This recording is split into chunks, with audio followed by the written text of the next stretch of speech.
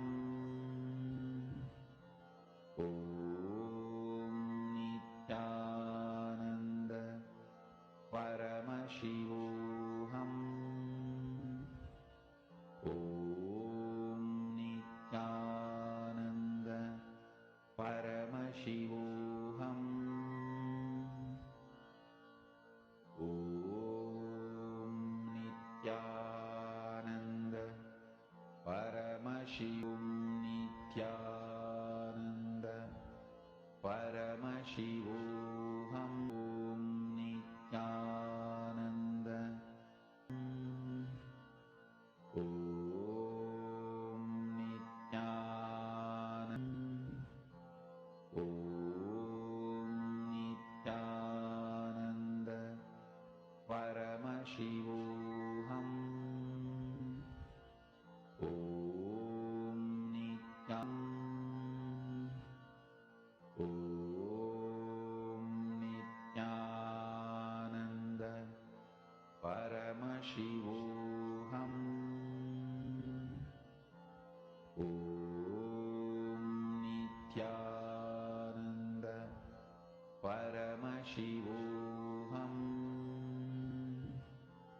Om Nithyananda Paramashivoham. Om Nithyananda Paramashivoham. Om Nithyananda Paramashivoham. Om Nithyananda Paramashivoham. Om Nithyananda Paramashivoham. Om Nithyananda Paramashivoham. Om Nithyananda Paramashivoham. Om Nithyananda Paramashivoham. Om Nithyananda Paramashivoham. Om Nithyananda Paramashivoham. Om Nithyananda Paramashivoham. Om Nithyananda Paramashivoham. Om Nithyananda Paramashivoham. Om Nithyananda Paramashivoham. Om Nithyananda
Paramashivoham. Om Nithyananda Paramashivoham. Om Nithyananda Paramashivoham.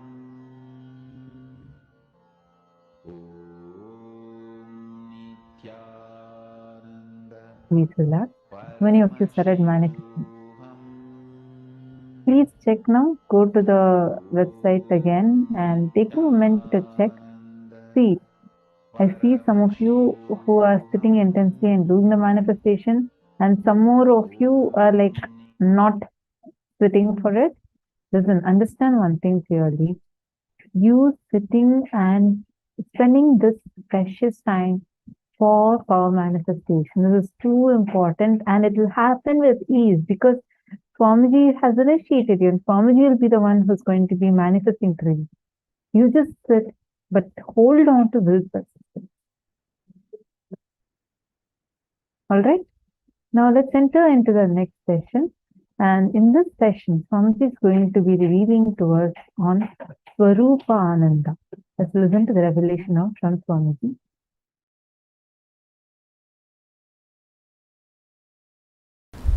The opinions like love, hatred, those signals occupy such large space in your brain, they form like a fort and do not let you see beyond the wall. Listen. Listen.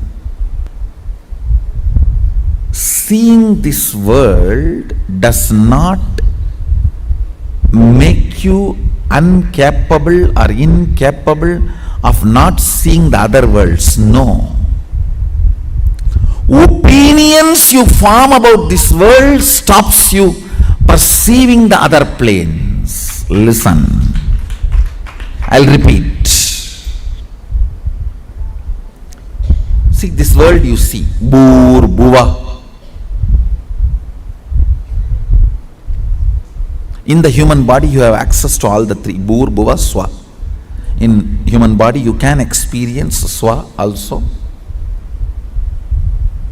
Bhur, Bhuva, Swa. All the three you can experience in this human body. This Bhur, Bhuva, Swa, these planes which you are seeing is not stopping your ability to perceive other planes like a Tapo, Satya, Brahma, all those lokas.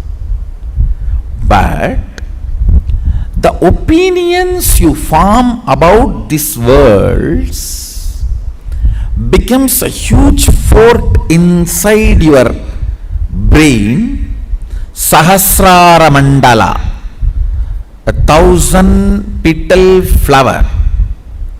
When that fort is built, then you are not able to see outside the fort. That stops your ability to perceive the multiple dimensions of the universe. Listen. Actually, choices are not only not freedom, they are anti-freedom. Listen. Choices are not only not freedom, they are anti-freedom. You are so engrossed, engaged, feeling you got the result.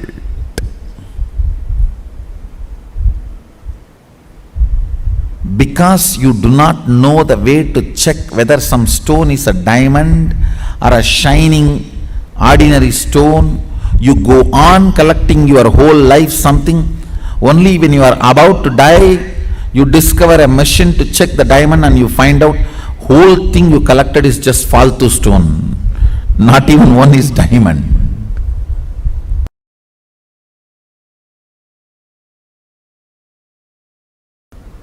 The more dimension life you manifest, more fulfilling you are, more complete you are, more Sadashivatva manifests through you.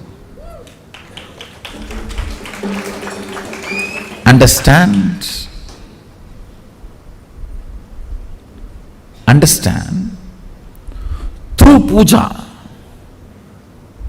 if your breathing becomes very, listen, intense does not mean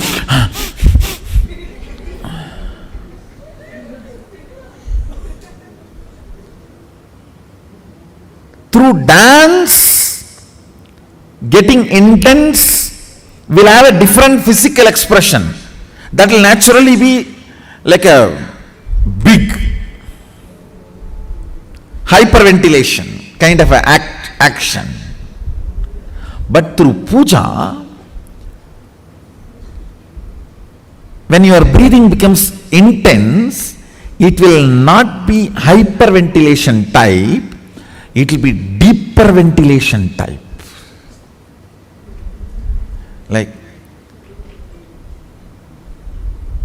Sahasradala Pangaje Shagala Siddharashmi Prabham Varabhayagarambujam Vimalaganda Pushpambaram Prasannavadanekshanam Sagala Devata Rupinam Smarechirasiyam Sagam Tatapimana Purvam Gurum.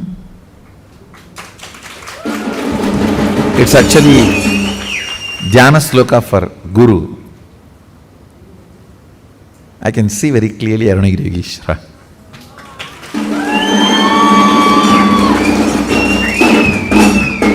Sahasradala Pangaje Shagala Siddharashmi Prabham Varabhayagarambujam Vimalaganda Pushpambaram Prasannavadanekshanam Sagala Devata Rupinam. On the 1,000-petal lotus, Varabhayagarambujam, Vara Abhayakara, Prasannavadanekshanam, with a beautiful, alive, Prasannavadana, smiling, welcoming. Prasanna cannot be translated just as a smiling or welcoming. Prasanna should be smiling, welcoming, alive, illumined, graceful, all that words should be added. Prasanna is something which brings you to the present. Prasannavadanekshanam Sagala Devata Rupinam, embodiment, or in the form of Sagala Devatas, all the gods and goddesses.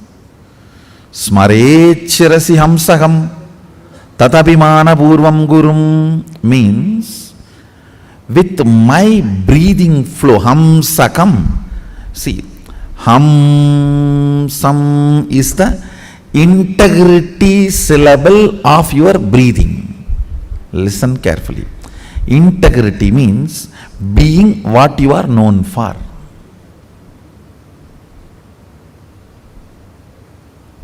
If a lion is known for something and it does that same, it is integrated to being a lion.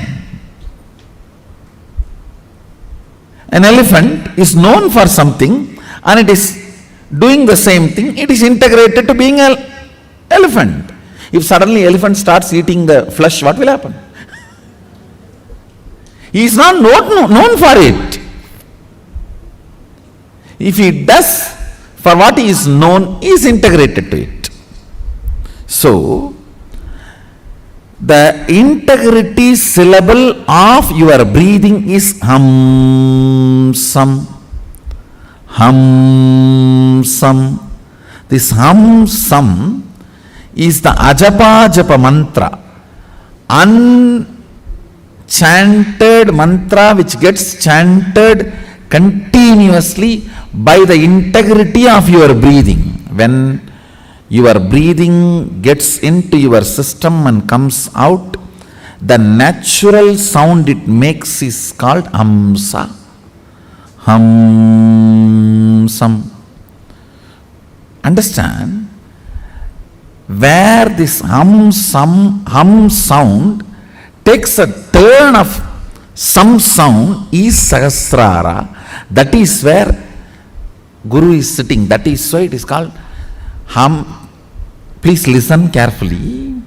That is why he is addressed as Hamsakam. Where the hum turns into sam, his akam resides there. That is his house. If the hum does not turn into sam, you are savam. Understand? If the hum, listen carefully. If the hum is 100 unit and sam is less than 100, 99, you are just aham. If the hum is 100 and sam is 100, you are hamsa. Jiva, individual soul, who had Pratyagatma Chaitanya Jagrata. If the hum is 100 and sam is 101, you are Paramahamsa.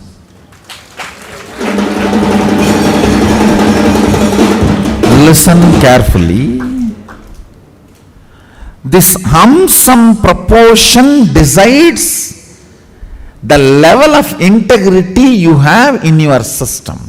This hum-sam, that decides how many dimensions in your brain are open and available, accessible to you. Listen very carefully.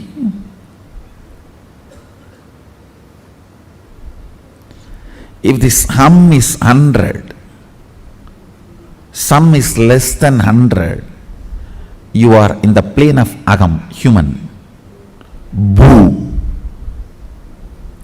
If the hum is 100, sam is also 100, you are hamsa, jiva who is awakened. If the hum is 100, sam is even 101, you started entering into the Paramahamsa dimension. Means the Guru component has started manifesting in your jiva.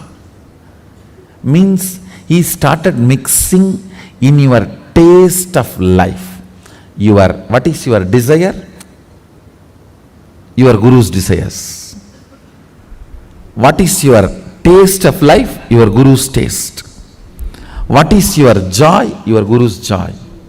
What is your opinions about death? Your Guru's opinions.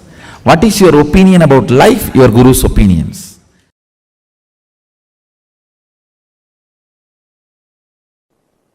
If you start enjoying the narration you carry about you, Swarupa Ananda, and everyone around you enjoys the narration about you which they carry in them. In that space,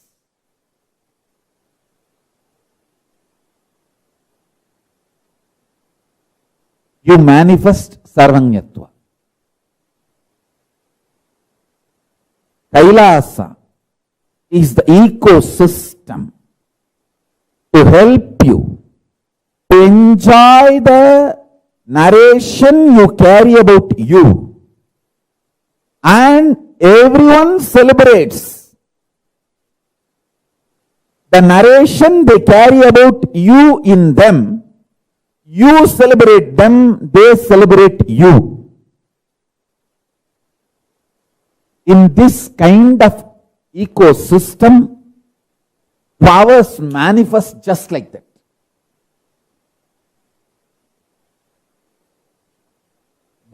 That kind of an ecosystem makes nectar flow in your Sahasrara chakra, in your crown center.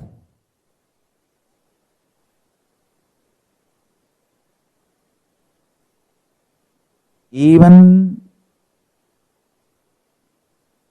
when your Guru initiates you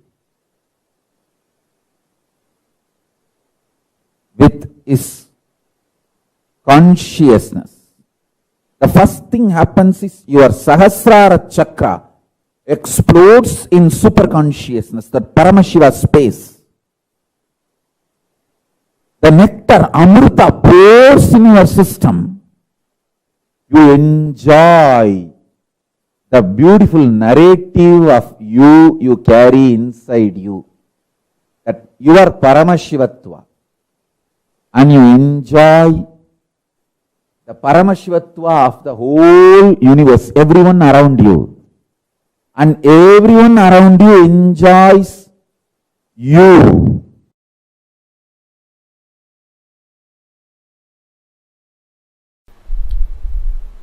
Let me come back to the subject. Listen.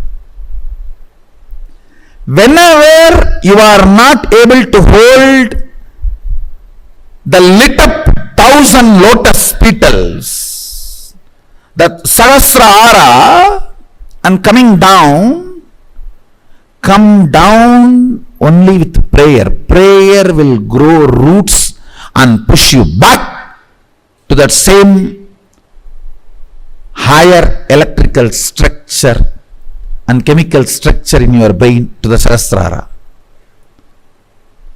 If you start analyzing, why am I not retaining?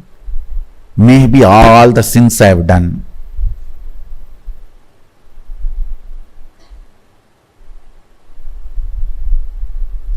That is complete stupidity. Wrong diagnosis makes duplicate doctors.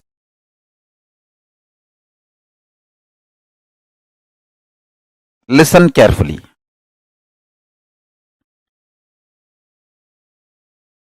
All of us are given something and denied something. Nobody can say, I am not given anything. You are still alive, breathing. So that proves life is given to you. Naturally, even if you are richest man in the world, there are some things which is not given to you.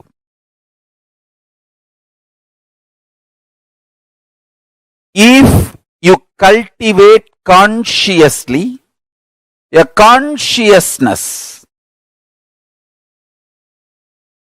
the inner space, which feels grateful for whatever is showered, your biology is ready to give birth to great boons of life. Understand?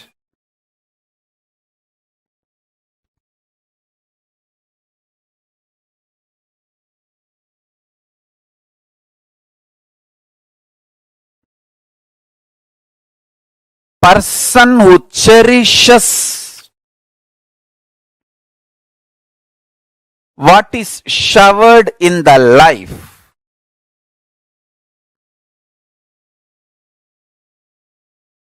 feels supported, loved, cared, and goes on deciding to support, love, care.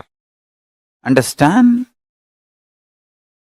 This space is heaven. I tell you, all I need for me to run my whole day is just consciously feeling joyful. Those devotees smile, that's all. See, when I open the eyes from Samadhi and see the two-way, when I see all these people, that's all is my food. Nothing else is needed. No other food is needed.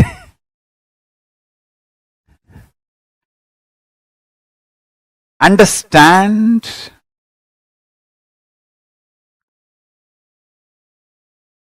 the biology you carry, inner space you carry, gives birth to your reality. If you carry the inner space, being grateful for whatever is showered in your life, you decide to go on showering with others. Understand, I tell you?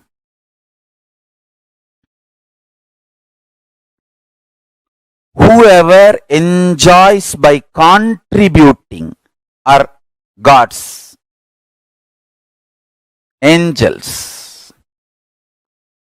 Angels may not be the right word. What I wanted to convey is devatas. The Sanskrit word devatas. Maybe the rough translation in English can be gods and goddesses, not angels. Because devatas are much higher than angels. The concept of angels. Listen carefully.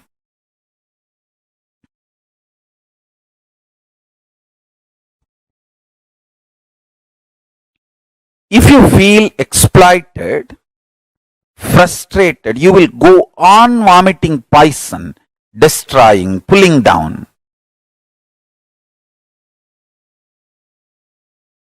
Spreading hatred, vomiting poison. You will be so deluded. You will know you are straight lying.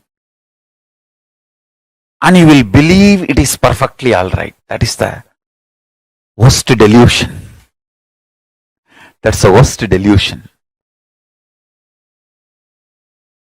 Money gets more money. Integrity gets more integrity. Laziness gets more laziness. Abuse gets more abuse. Joy gets more joy. Bliss gets more bliss. Sadness gets more sadness.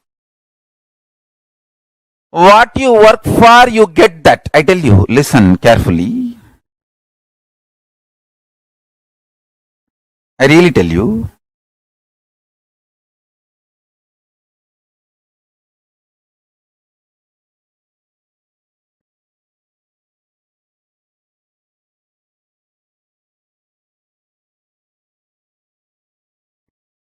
Make integrity as a strategy for your life. You will attract such wonderful integrated people around you. Even if the non-integrated people come, you will know them just by their smell, and they will not be able to harm you. You know how to protect yourself, save yourself, and continue your service. Love for the consciousness. Love for the existence. Understand? The source of life is all about going on contributing.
How many of you understood Swarupa Ananda?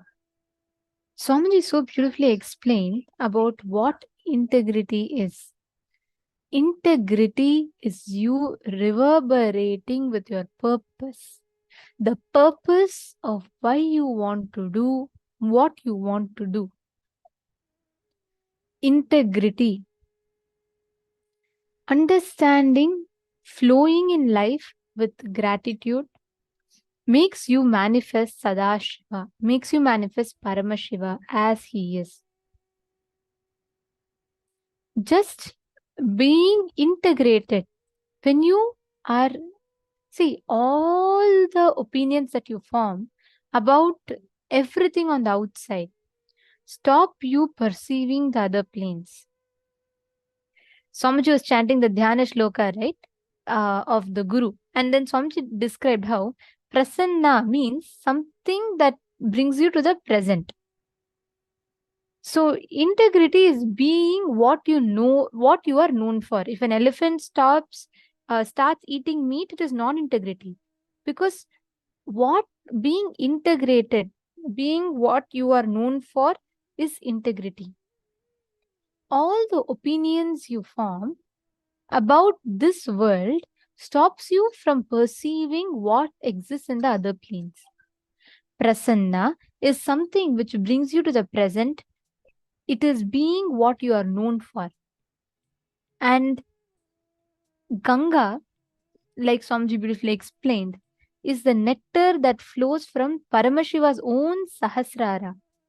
And if you enjoy the beauty, this is the principle of life. And this is the way, simple way that you can access everything on the outside.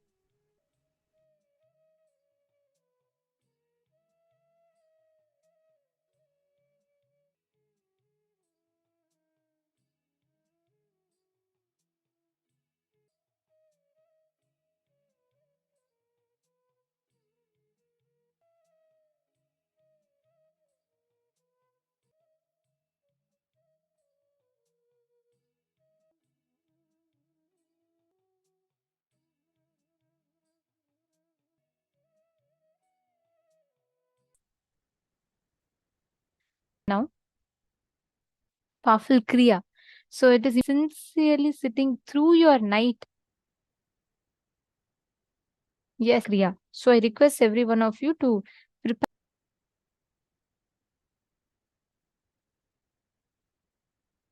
Do it. Ma Prithvi, you can do it, Ma. It's not going to be, don't do it. All right? Okay. So now I'm your gratitude. When you are in that space of gratitude,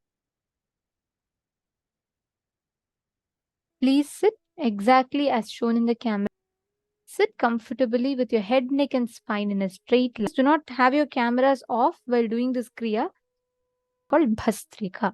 Bhastrika is basically just random. Say you do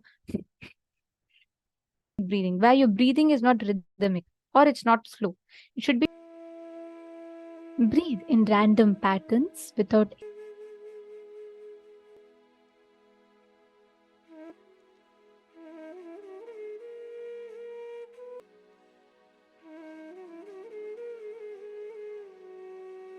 randomly.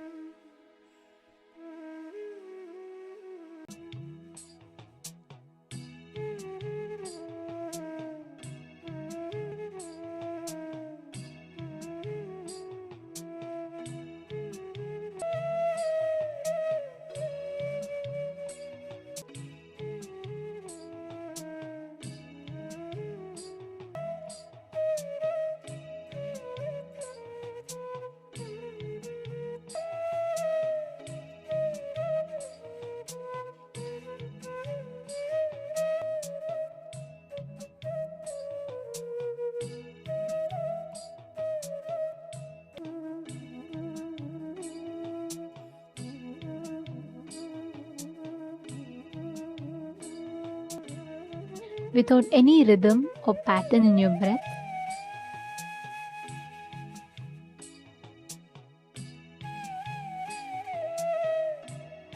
Request every one of you to place your hands in Chin Mudra. So basically you're going to be placing your hand in the Chin Mudra like this. So you're just going to be, your index finger is going to be folding within your thumb, and the index fingers will be within your thumb, and your 3 fingers straight, and you're going to be placing it on your lap. So this is Chin Mudra. Now, continue to sit in Vajrasana. Form the Chin Mudra with your fingers and keep it on your lap. Place your hands on your knees. Your hands, the palm, should be facing upward. And let the tip of the index finger touch the tip of the thumb as if forming like a circle. And place that on your knees. Make sure your hands are completely relaxed. For the next 7 minutes, you are going to be humming. You're going to be intensely only humming.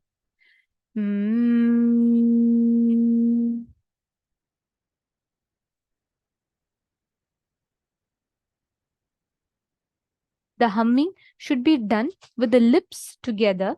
Don't open your mouth. There should be no sound coming from your mouth. It should come from your navel center. This is called the Maha Mantra humming. You're going to be doing it as loudly as possible without opening your mouth. So purse your lips together, hands in Chin Mudra, eyes closed, and normal breathing, and hum.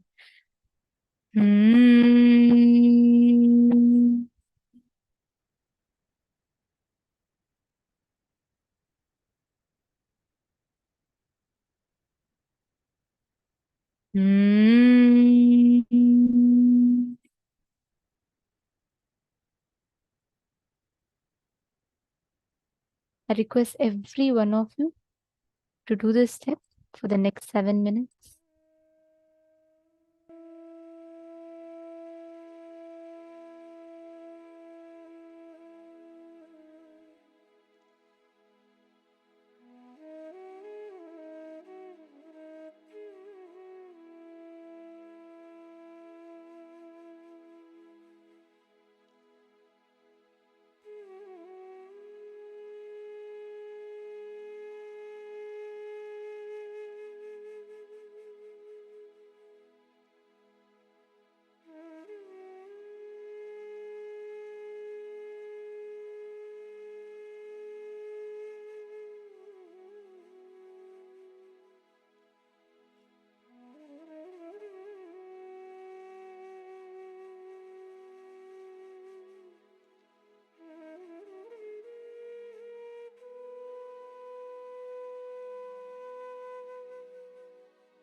Please relax. Slowly, you can stop the breathing. You can stop the humming. Now, you may sit now on cross-legged on the floor. Normally, this is called the Sukhasana. As shown in the picture, you can take the comfortable step.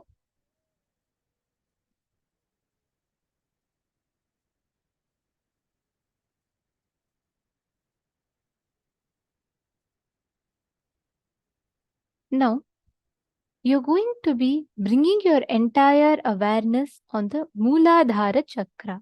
Mooladhara Chakra is the base of your spine. Bring your complete awareness to the Mooladhara Chakra.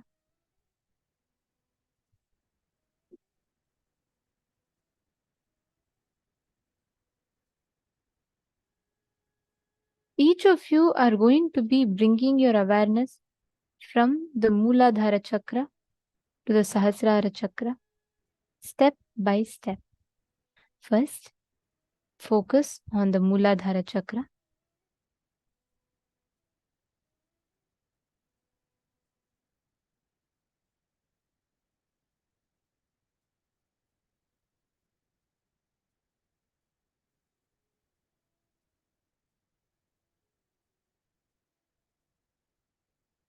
Bring your complete awareness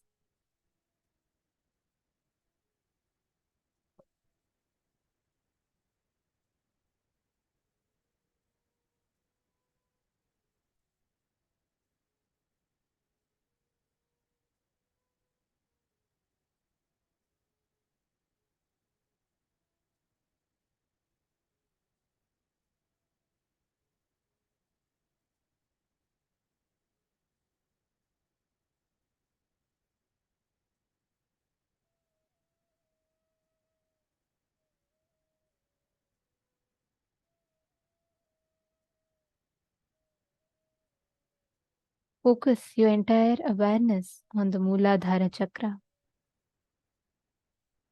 The base, the root center at the very end of your backbone.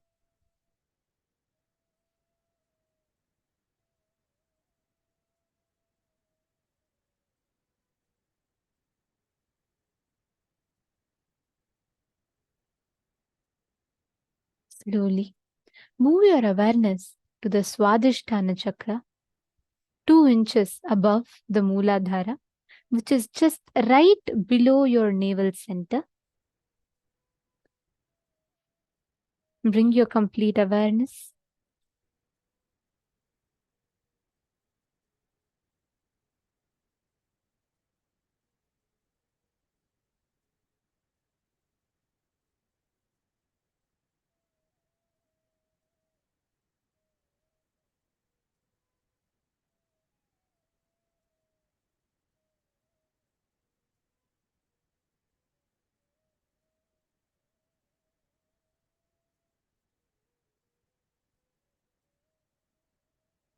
Next, move your awareness to the Manipuraka Chakra, exactly at your navel center. Bringing your complete awareness at your navel center.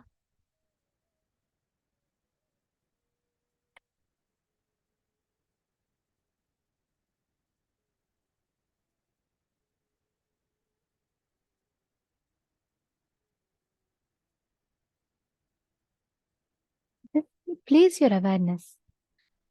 You don't need to do anything. Just bring your whole awareness. Forget all the other parts and you're only going to focus your existence, your awareness in the navel center, the Manipuraka Chakra.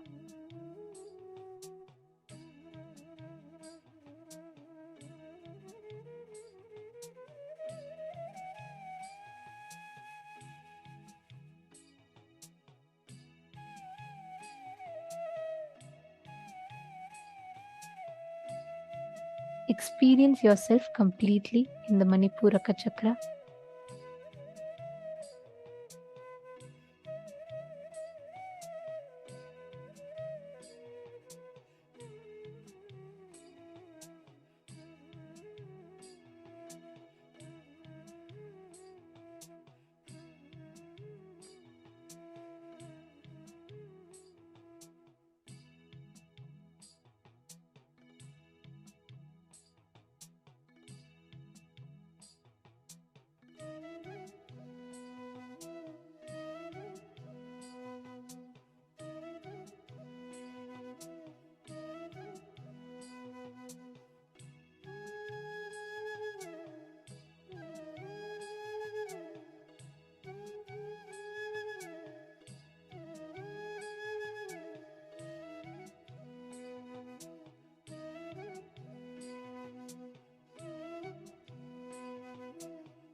Now, slowly move your complete awareness to your Anahata Chakra. Anahata Chakra is your heart center, exactly in the center of your heart.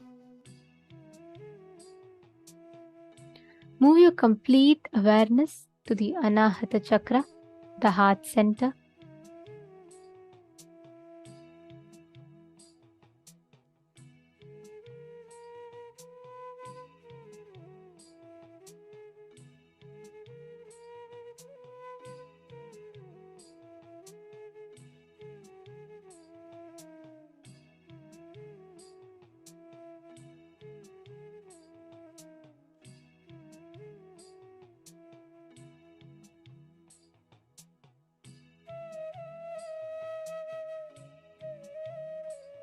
Focus your complete awareness just on your heart center.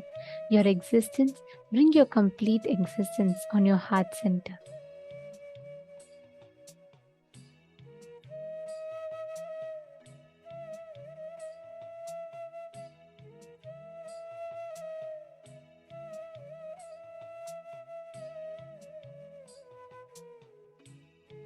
Now, from your Anahata, move to the Vishuddhi Chakra, your throat center region.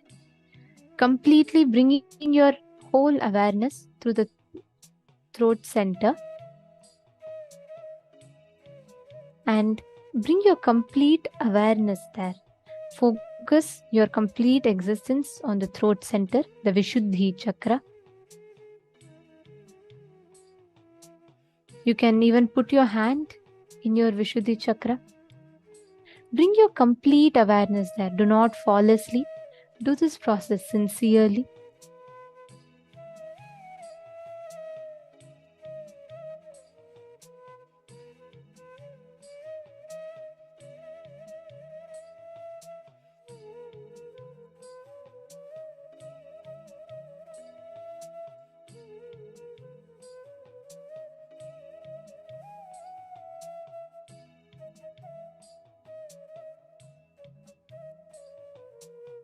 Please sit straight. I request everyone to sit straight. Continue to have your eyes closed. Do not keep your eyes open.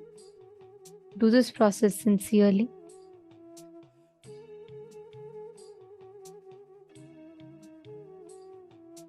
This will completely awaken that space of gratitude, your innate energy inside of you.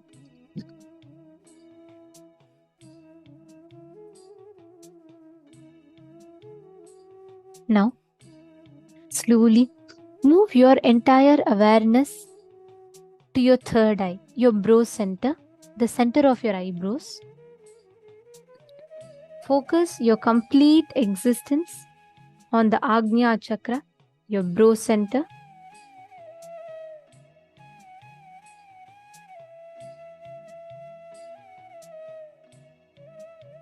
Bring your complete awareness.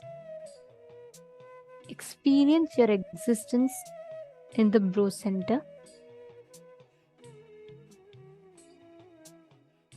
I request all the participants to sit straight. Do not slouch. Please sit straight.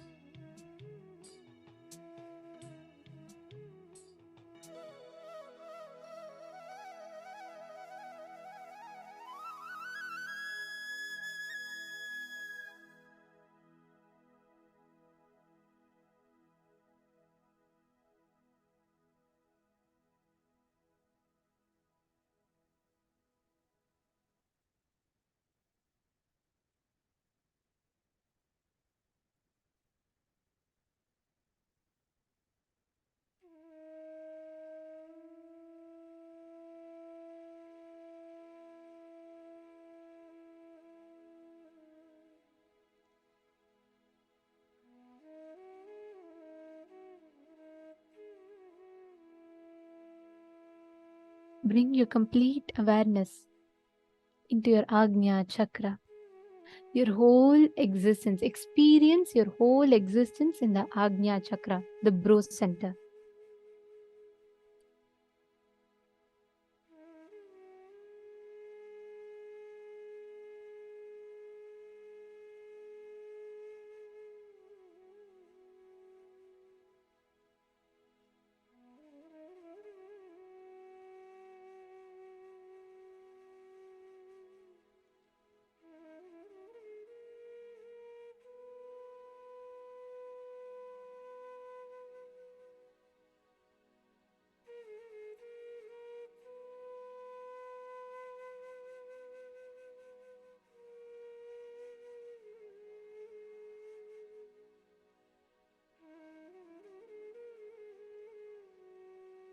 Now, move your complete awareness to your Sahasrara chakra through the crown center, the top of your head. To the complete top of your head, just move your complete awareness to the Sahasrara chakra.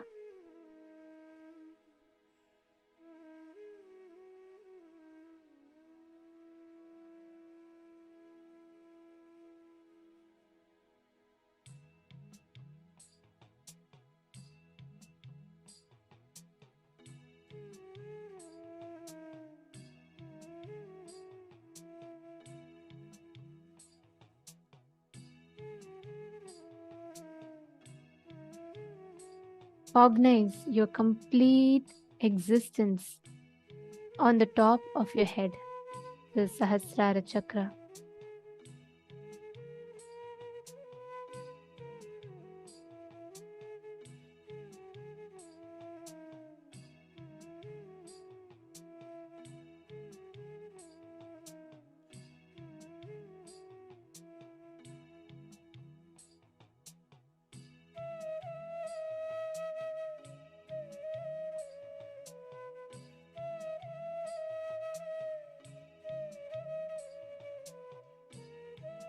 Cognize your complete existence, the Sahasrara chakra.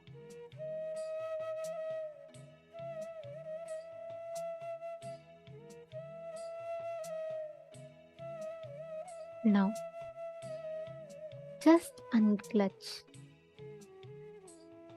Experience complete gratitude in everything that you know, everything that you do, everything that you experience.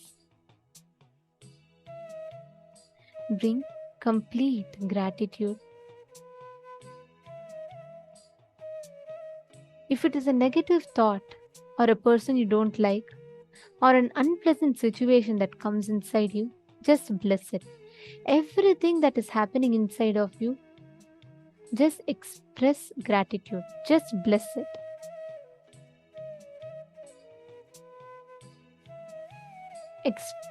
Experience gratitude.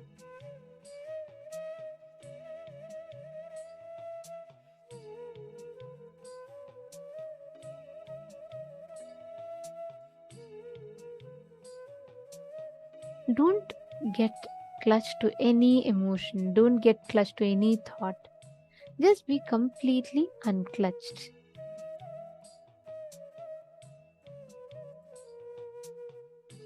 Unclutch from everything. Express gratitude for every single thing that life is offering to you. If you remember something unpleasant, offer your gratitude to it.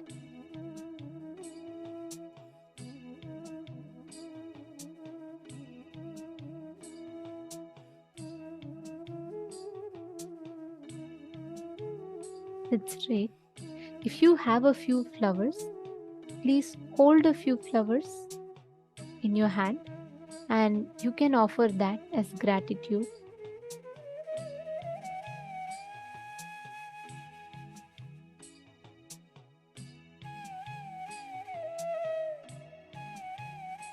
Offer gratitude to every single person in your life. All the wrong situations, all the right situations, all the situations, offer your gratitude. Hold a few flowers in your hands, close your eyes. Concentrate, bring your complete awareness on the Sahasrara chakra. Forget all the other parts of your body. Experience your existence only in the Sahasrara chakra.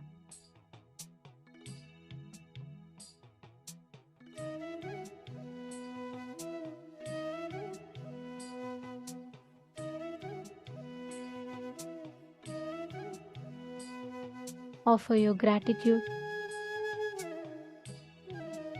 with your whole being. Just focus on your crown center. Relax. Just sit with a smile. Don't clutch. Don't worry about anything. Just wear a smile on your face and sit completely relaxed.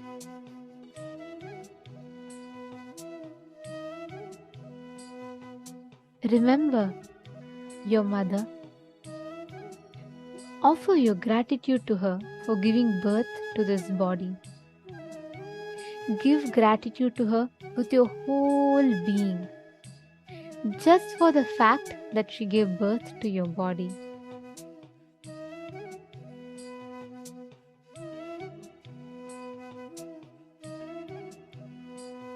Give your complete awareness in your Sahasrara.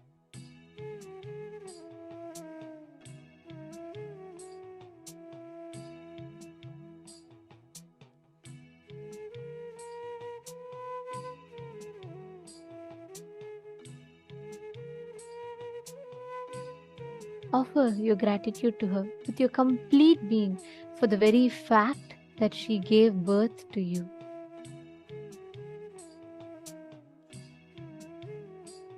Remember and give all your being gratitude to her. Next, offer your gratitude to your father for giving you this life and providing you with all the needs. Offer your gratitude. Don't have any calculations, don't have any thinking. Offer your gratitude just for the sake of offering your gratitude. Bring in your complete gratitude from your whole being.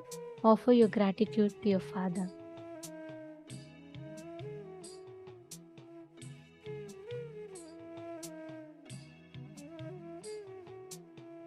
Next, offer your gratitude to all the doctors and nurses who received you when you came to planet Earth. Offer your complete gratitude to them. Just for the fact that they were there and they got you to planet Earth. Offer your complete gratitude to them.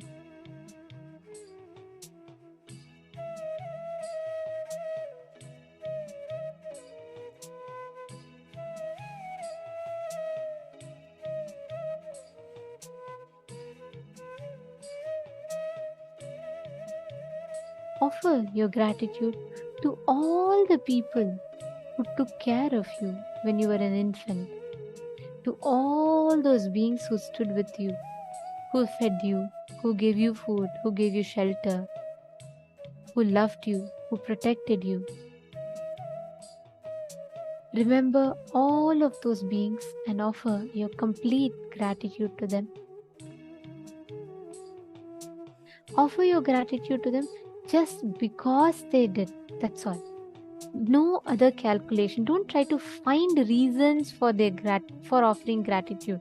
Just offer gratitude.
Now, offer your gratitude for all the teachers who taught you everything since you were young.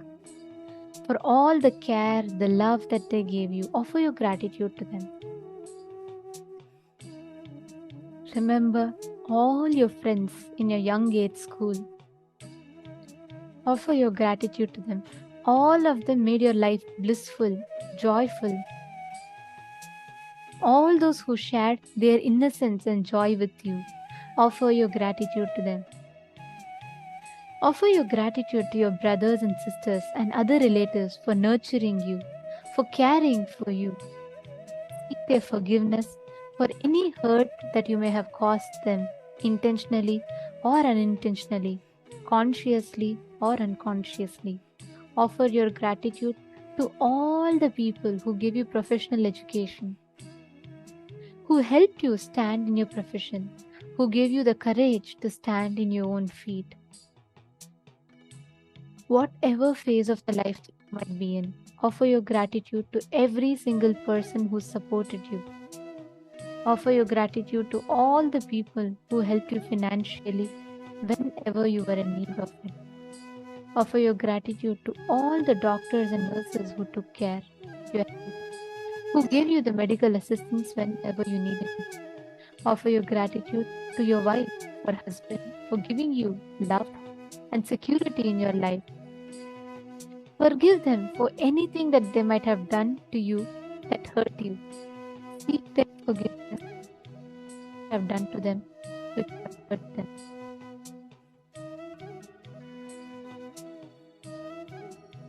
Offer your gratitude even to your enemies, those who have hurt you, to make you so strong and forgiving. Their forgiveness for any hurt that you may have caused in them. Offer your gratitude to all of them who helped you physically, mentally, in every level, economically, spiritually.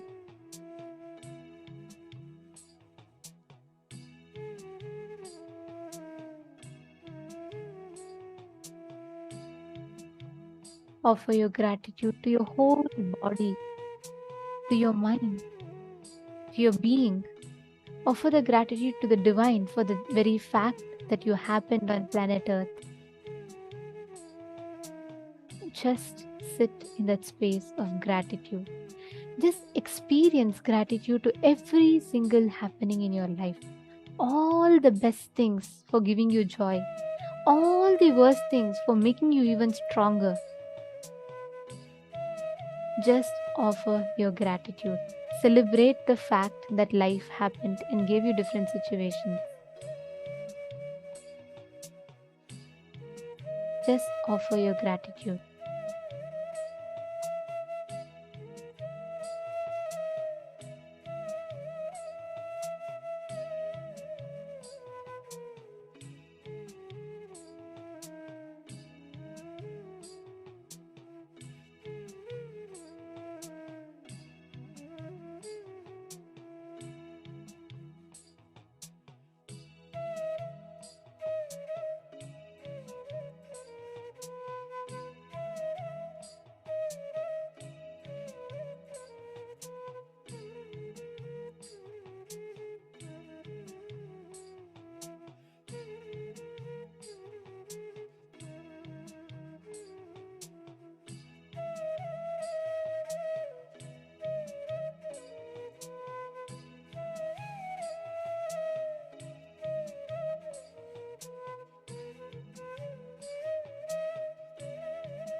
Now, slowly, very slowly, please open your eyes.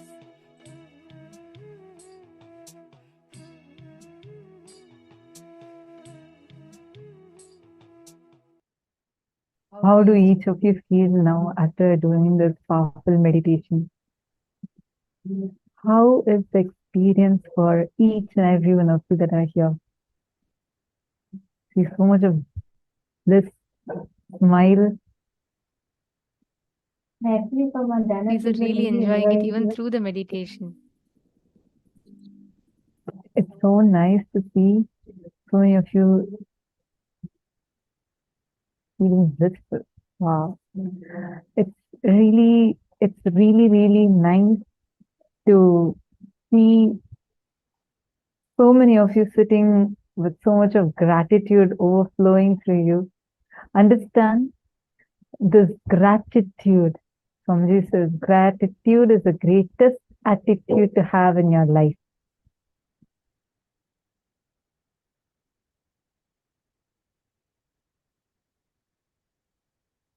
Very nice.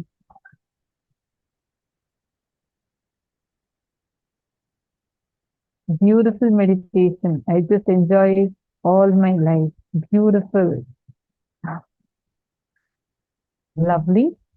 Just be in the same space that you are right now in. And now you're going to take a few minutes in this space of gratitude. You're going to connect with the nature. Understand this gratitude that you're having is like the fuel that you actually need. And that would help you to flower so beautifully flower in your life and connect with nature, manifest the powers that you can just play with it.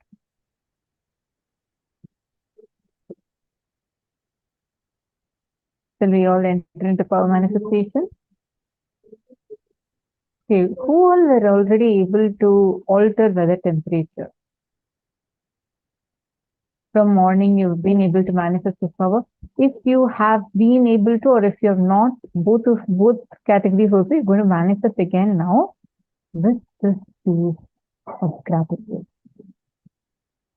It will be really powerful, really, really powerful. Take a few minutes, just connect with the atmosphere around you. You're going to start altering the temperature of the place that you are in. Let's start with that. Just connect. You can literally start feeling the air changing.